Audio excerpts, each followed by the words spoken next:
Hello Internet, and welcome to a new tutorial. Today, Adam Szabo is releasing the new update of his beast of a synthesizer, Viper. And why you should care about this update? Well, Adam just cracked the code behind the Formant and Grain oscillators from the Virus, and now we have them built in inside of Viper, and they sound exactly like the real thing. It's crazy. The update also comes with Virus Ti2 support, new LFO shapes and functions, new modulators, and some really nice added goodies.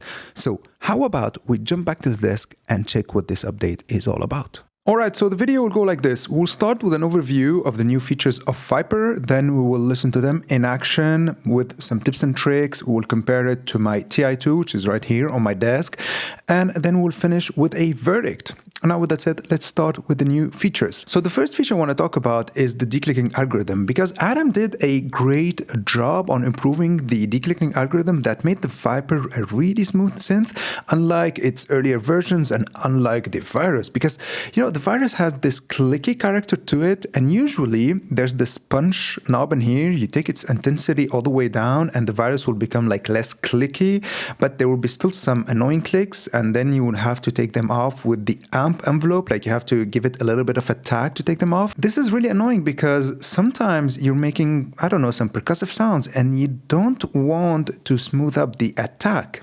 So now, with this new declicking algorithm, you can keep your attack at 0 and there will be no problem. And I think that this is a really huge improvement. Now, with that out of the way, let's talk about the oscillators, because here lies the new big feature in this update, and it's the Grain and Formant oscillators. Now, Adam only provided the simple Grain and Formant oscillators. As you know, in the TI, there's two versions of these oscillators. There's the simple one and there's the complex one. Here we only have the simple ones. Hopefully, in a future update, we will see the complex one. But don't you worry, I got you covered. I'll show you a little trick where we will actually emulate the complex Grain and Formant oscillators using the simple ones that we have in here. Next update is in the LFOs. First of all, we have a new sample and hold and sample and glide algorithms, because in the older versions, there was a problem with the phase when it was set on random. It was never set on random. Now we have an improved algorithm that does random or fixed phase, or basically every time you play a new note, the phase will be reset of the LFO. The next new feature about the LFOs is that now, just like with the hardware, we can use the oscillator wave shapes as shapes for the LFOs. This is an amazing update because now you can add so much movement and expressivity in your patches just by using the LFOs. You can push your patches to a whole new level just by using the LFOs, like without even using, aftertouch and stuff like that, right? And just like with the Virus, you can zoom in and out on these wave shapes, so you can use exactly the portion that you like. The next new feature in this update lies in the modulation matrix, because now we have two new modulators, the alternating and the unison voice. The alternating modulator is pretty straightforward. You can think of it as a square LFO. Every time the synthesizer receives a new note, the alternating modulator will fire either an on or an off message, and it goes in this order: on then off, on then off, on then off, etc., etc. It can really come in handy in so many situations. But what's really interesting is the unison voice. The unison voice basically utilizes your unison voices as modulators, and you can get some really crazy patches with it. Check this out. I'll use it on the oscillator 1 pitch. So let's set it to oscillator 1 pitch. Let's go to the first oscillator. I'll set it to a sine wave. So we have this basically. Let's set the mixer to oscillator 1. We have this. Nothing too special. Let's set the unison in here to 8 voices. Now let's crank the detuning. We have this. Let's go to the matrix in here and crank the oscillator pitch modulation. Check this out.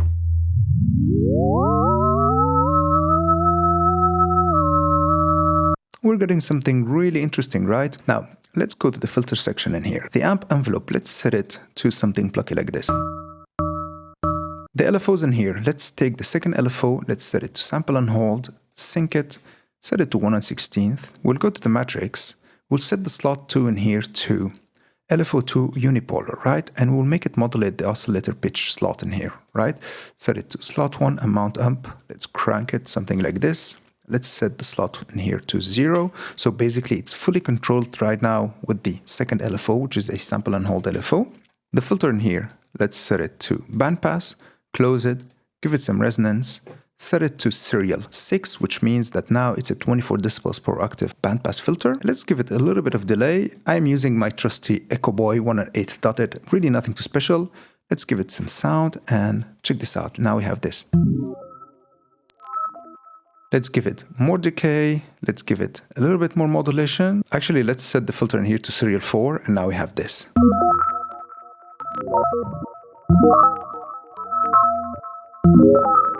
We just got ourselves a really psychedelic and kind of like a foresty atmosphere just by modulating the pitch of a sine wave oscillator using the Unison voice modulator. Now, the last feature I want to talk about is in the voicing menu in here. So now we have a new voicing mode, which is the hold one. Pretty straightforward. If you click on hold, play a note, it's going to hold it forever till you take the hold off. So check this out.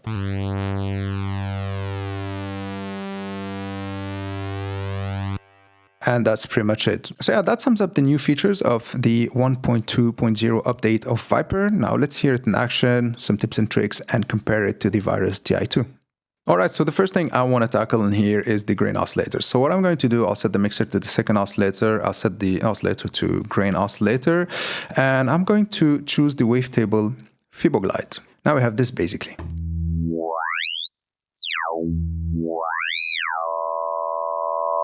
Let's compare it to the Virus right away. So here on the Virus, let's take the punch in here to 0 and let's crank the Formant shift.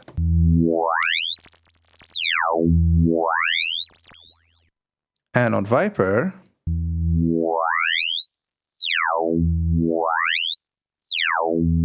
it does sound a tiny bit cleaner on Viper, but they are still identical, and this is, at least from my point of view, is the most important part. Now let me show you how we can create the famous grain sound from the Virus. You know, this patch that we've heard in countless of Psytrance records. So what I'm going to do in here, I'll take the second oscillator an octave lower. Second LFO, as the usual, sample and hold, set it to sync, set it to 1/16, and let's modulate the oscillator grain. In Vital, it's called pulse width. On the Virus, it's the Formant shift, but it's basically the same thing. Now, let's crack it a little bit. Now we have this. For sure, nothing will happen because I've set it to modulate oscillator 1, and we're working with oscillator 2. Now we have this. Starting to get somewhere, right? The amp envelope, take the sustain down, give it a little bit of decay. The filter in here, set it to band stop, close it a little bit, give it some resonance, just a tiny bit, and modulate it with the second LFO, right? I'll give it some volume from the amplifier, even from the master in here, and a tiny bit of a 1/8 dotted ping-pong delay, and now we have this.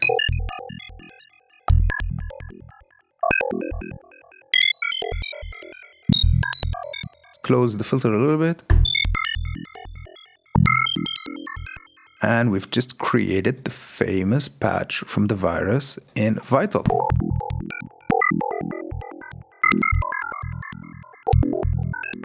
And for sure, we can recreate it in the Virus and see how they both sound compared one to another. Alright, so what I did in here, I've copied the patch in the exact same values between Viper and the Virus. And now what we have is basically this. And Viper. Virus again. Viper. It's identical. I don't know if you can hear any difference. Like maybe Viper is a tiny bit brighter than the Virus, but in a full mix, you really can't tell which one is which. And I really think that Adam did a great job on that one. Now let's move on to the next trick. I want to show you how we can emulate the complex grain oscillator inside of Viper. So it's really straightforward.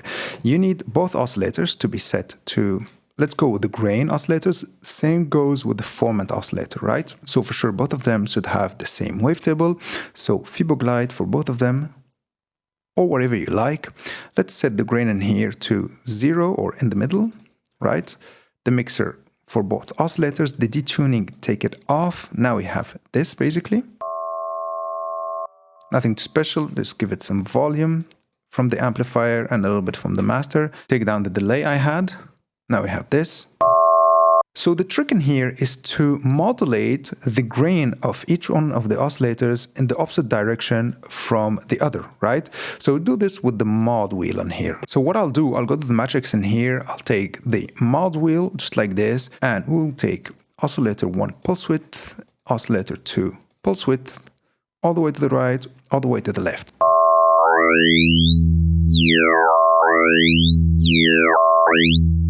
Pretty interesting, but if you want to take it to the next level, let's take the pitch of one of the oscillators an octave lower.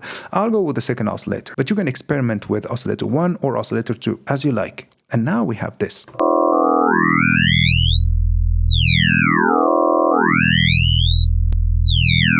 Pretty interesting. Let's try with oscillator 1. Now that's some serious grain oscillation going on in here. Let me show you how it sounds on the Virus. It's a little bit different, but we really get close to it. Let's set the oscillator in here to grain complex, same Fibo glide. So now we basically have this. See, it's a little bit smoother on the Virus, and with the F spread in here, I'm going to give it, let's say 12, something like this, and now we have this.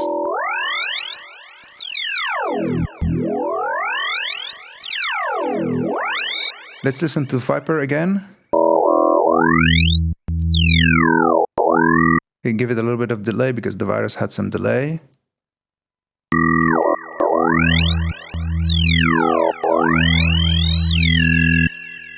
And the Virus again.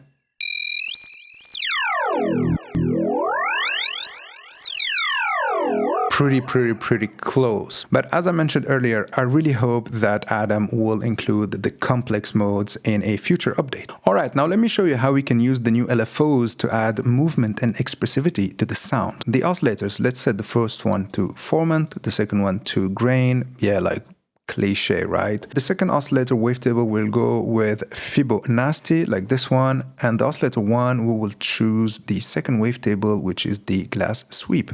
So basically now we have this.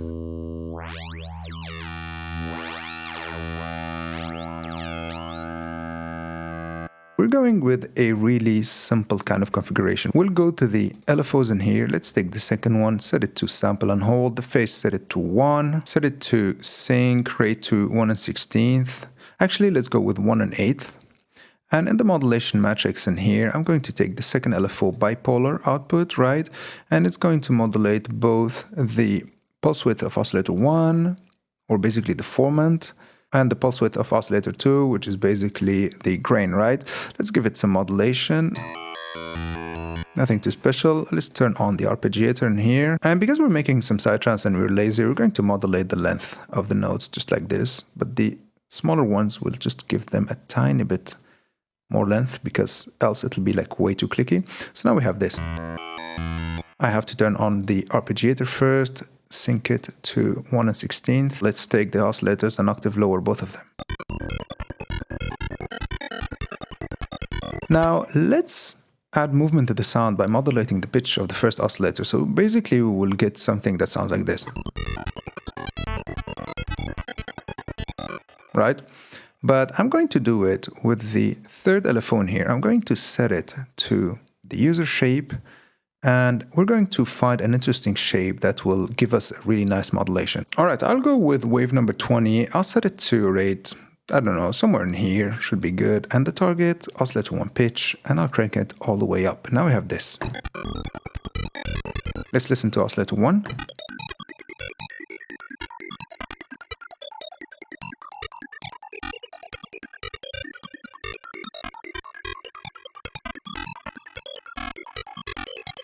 Did you hear the movement it's adding to the sound? Like if you look at the shape in here, it's going up and it's wiggling while going up, then it's going down and it's wiggling while going down, etc. And I think that it adds a really nice movement to the sound. And now let's set the mixer balance in here to both oscillators. We can give them, just to be lazy, a bandpass filter like this, give it some resonance. Let's modulate the bandpass filter with the third LFO just to give it some movement, and with the second LFO too. So the second LFO will give it the sample and hold feeling. Let's give it some volume.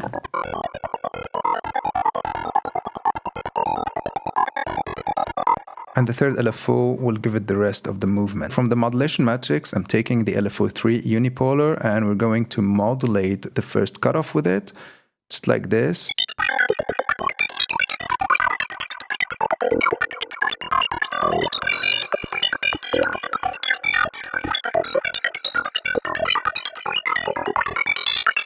Do you hear how the sound is moving and like we're creating this organic feeling to it, and it's all coming from the modulation of the third LFO. Like you take it off, you take all of this character that we just gave to the sound. Check this out.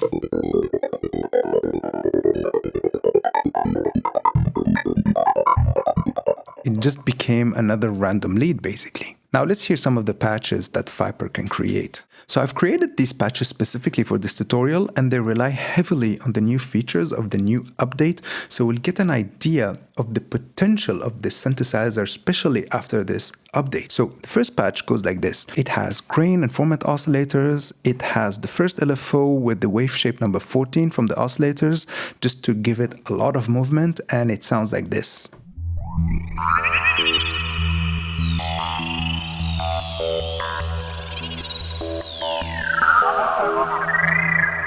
Pretty psychedelic, right? Now let's turn off the first LFO. It won't modulate anything. And now check how the sound just like lost most of its movement.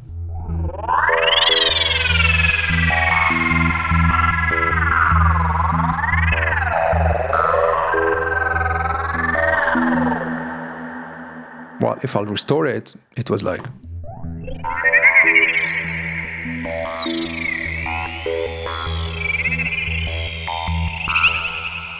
Just, you can add so much movement with these LFOs, it's just impressive.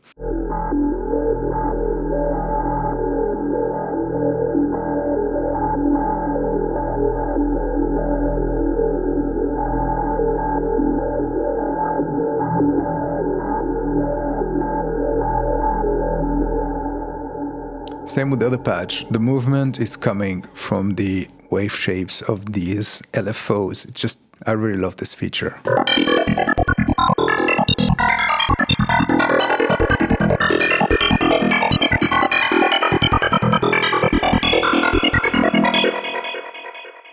Just a classic grain oscillator action as we love it from the Virus. Now how about we take both synthesizers, put them face to face, and let them play exactly the same patches and see how they sound compared to each other. So what I did in here, I took some of my presets from the Virus, I put them in a MIDI bank, and I've loaded them in Viper because in the last update Adam added the import MIDI bank option. So basically you can take your banks from the Virus, load them in Viper, and the presets will be identical.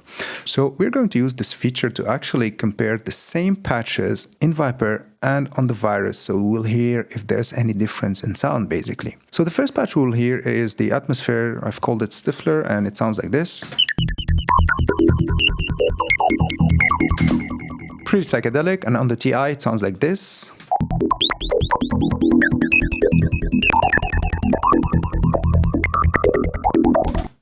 Sounds pretty identical. Actually, even Viper is way more stable because there's this problem with the Virus Ti editor is that it's always out of sync, and you can really hear it how Viper is stable and the Virus is just like getting out of sync every now and then.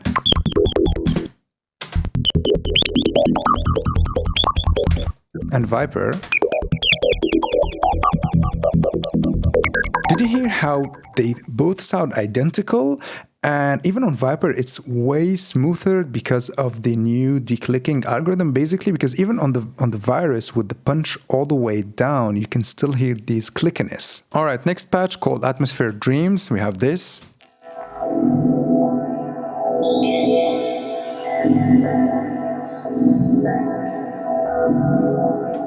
Pretty weird. Let's hear it on the TI.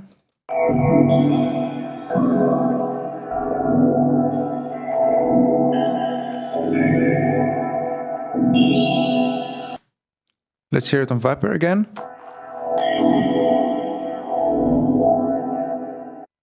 On the TI.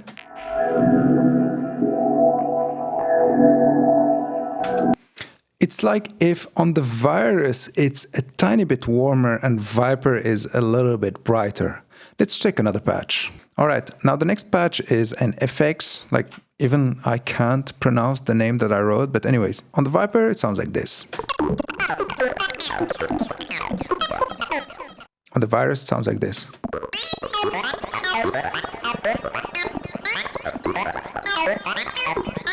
I don't know, for me it's identical. Next patch we're going with some FM, it sounds like this.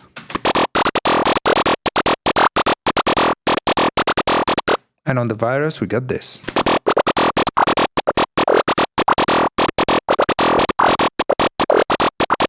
Again, on Viper we have this. And on the Virus we have this. It's like, again, a tiny bit warmer on the Virus Ti than on Viper. Alright, so we just heard the synthesizers side by side and they sound pretty much the same. Now let's move on to the verdict. With the new added features of this update, Viper is slowly becoming the better version of the Virus. I mean, I've been heavily testing it in the last week and I've been trying to push it to its limit. And to be honest, I'm thinking seriously about selling my Virus Ti2 now. Because now I have the sound of the Virus, the workflow of the Virus, and none of the issues that comes with the Virus. What do you think? Will Viper be able to replace the Virus? Let me know in the comments below. But for now, this is the end of this tutorial. I really hope you've liked it. I really hope you've learned something new. See you next time.